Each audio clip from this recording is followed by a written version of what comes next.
Henry, a little more follow-up on your GS. This is the same day, I believe, as the last video I sent you. This is the 26th.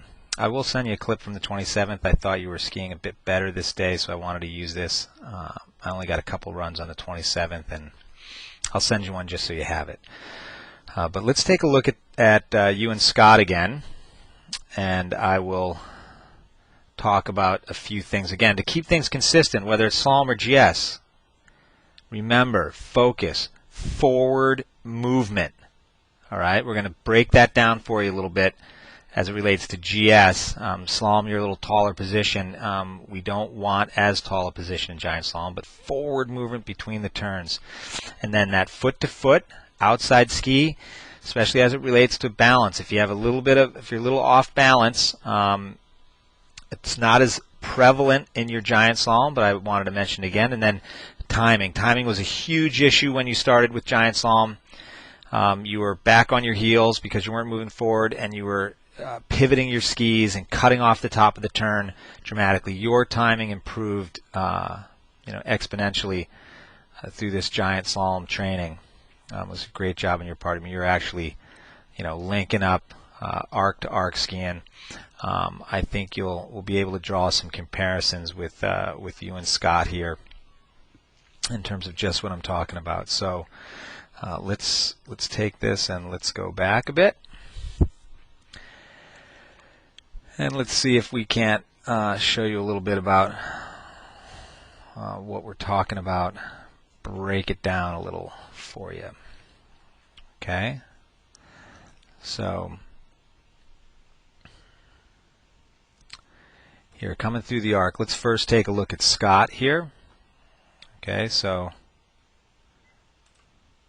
coming through the arc. All right, you're going to really see Scott project his hips at the apex of the next turn. Sure, his eyes are looking down at the next panel. All right, his shoulders are looking down here, but he's going to project his hip across the hill so that now he can start to stand on this foot. He's going to start to shift his weight to that, and he's going to push down on that foot so that he can get his hip forward into the next turn, right? You understand that? We talked about that, all right, as he goes through transition here, right?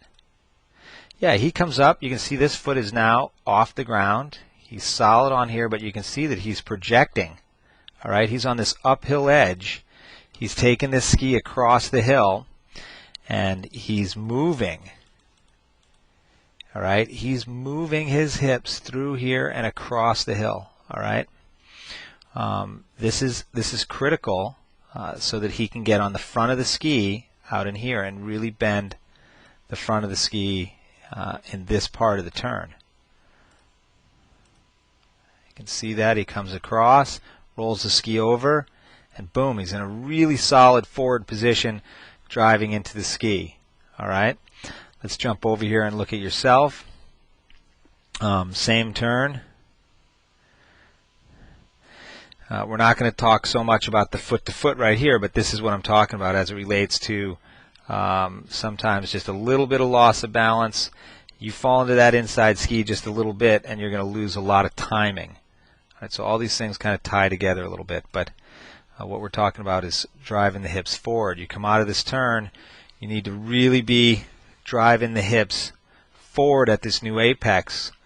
Eyes and shoulders, remember, to need to be down the hill, all right? But driving the hips forward so that you can actually start to shift onto this foot very early and push down on the ski to drive the hips forward, all right? Let's see what you have going on here. See how the hips are just farther behind. You've stayed fairly low here.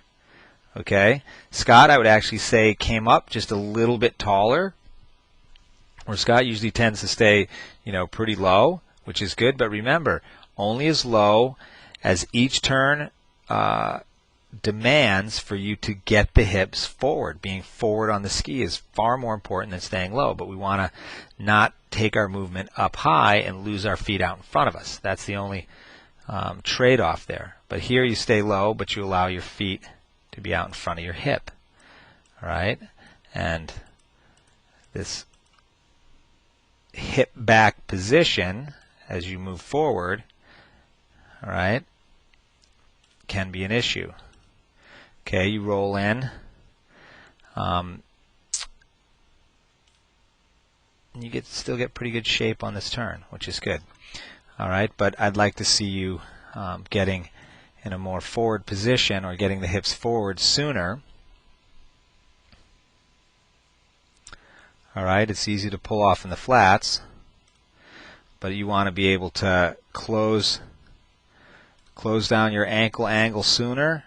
All right, at the top of the turn, get some flexion in this ankle as you roll in. Okay, and what we really want to focus on is this is where we extend our legs. All right, this is where we push. If you look at with Scott as well, this is where the push happens. So Scott, let's take a look back at Scott in this.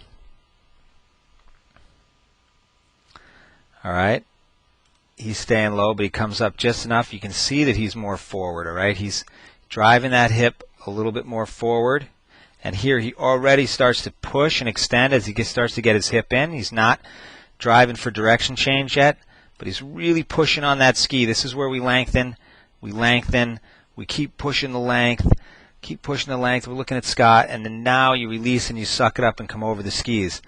All right, so extension in the turn, not coming up too tall in between turns. I'm going to erase all this stuff. We're just going to jump ahead quick. I'm going to jump over here to you. We're going to focus just on you here. And let's jump back a little bit as you come through up in here. You can see occasionally this type of tall position or hips high position with the feet out in front and the ski tips coming up. That you're just not projecting the hips forward enough, okay? Henry, we talked about that. Your timing, though, is much, much better. I really like that. Foot to foot, we saw occasionally losing the balance. All right, you come in. All right, here's where you slid the feet at the top of the turn. You weren't hips weren't forward enough, but also this hand down, shoulders leaning in. You're getting a little weight on the inside. This is all going to also chop into that top of the turn. So foot to foot balance. All right, and then let's get down in here. I'm going to draw this. Remember, we're looking on this lower. Here's the deal. We want to be able to shift, from this ski, the outside turning ski, to the new uphill ski as you cross that line. All right, so that you can actually delay to the top of the turn and really wait so you can carve and shape, bring placement, place the turn at the apex or at the rise line. All right, so you can drive your bend right into the apex of the turn. All right, and this is where you made your biggest improvements, and I want you to stay focused on it, though. Take your turn down and across the hill. So down the hill, all right, and across the hill to this rise line. Even though you're up on edge, you're waiting to bend it till you're up in here, and you're forward with that hip. So you can bend the ski, boom, like that. That's good stuff. I hope that all makes sense to you, Henry. Remember, you can always send me an email, ask me anything. I'll put a few notes together, and I'll fire them off to you and Pierre. You have a great time down there.